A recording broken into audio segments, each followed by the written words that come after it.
If you've been in the drywall industry in the past couple years, or if you've just kind of been casually watching, you've seen skimming blades come out, and they are awesome.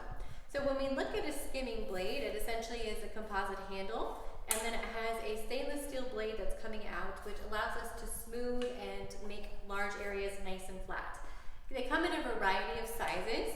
Level 5 makes as small as a 7, and then they go all the way up to a 48-inch. My size of choice is a 24, and then a 32 is also a great size to have on hand, especially for smoothing out large areas like butt joints or trying to feather into existing textures or remodels. So when we look at the level 5 blades, they have a bunch of different things that you can do that make them awesome. First things first, the blades are replaceable. So if you drop this, you destroy it, you just remove these end caps here, and you can replace the whole blade. Another thing is they have these nice rounded edges, which make it so you're not digging in with super square, sharp parts when you're feathering out large areas. So when we look at using different sizes, a 7 through a 16 are great for wiping and feathering tape. They're really good for small areas or kind of more detailed work. And then when we look at going over existing textures, doing a whole big level 5 finish, we're going to want to be getting into the bigger blades like the 24s, 32s, 48s.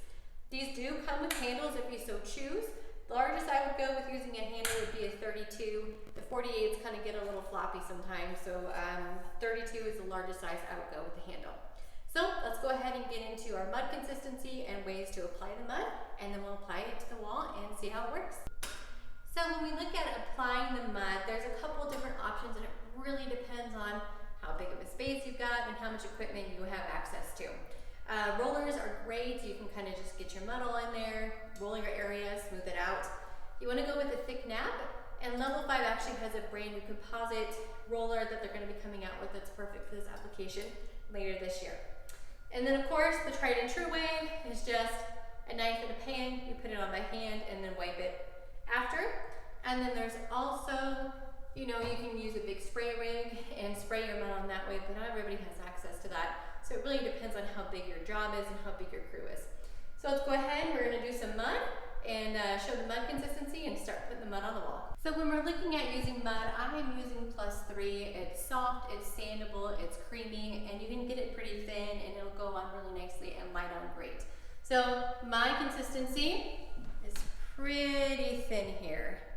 I think we're going to be using a big blade to lay this down, so we don't want to be going crazy thick because it's not going to turn out very nice and we're going to be struggling with it. Go ahead and get an even amount of mud applied.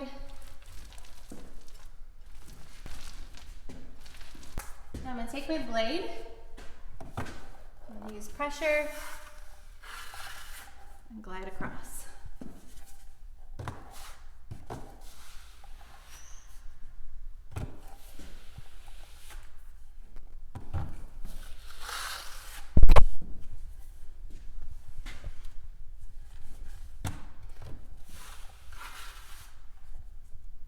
And the nice thing about these blades is if you've got a shallow area, you can just kind of take a little bit of your mud and kind of move it around and feather it in there. But this is how we do it with the roller. Of course, we come over and clean up the other side into the angle. All right, so now we're gonna do just straight up hand and knife. I've got my 10-inch here, so I'm just gonna go ahead and apply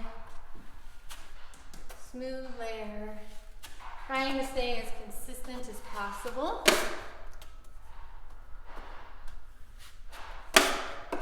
Same thing again, just gonna go angle and pull across.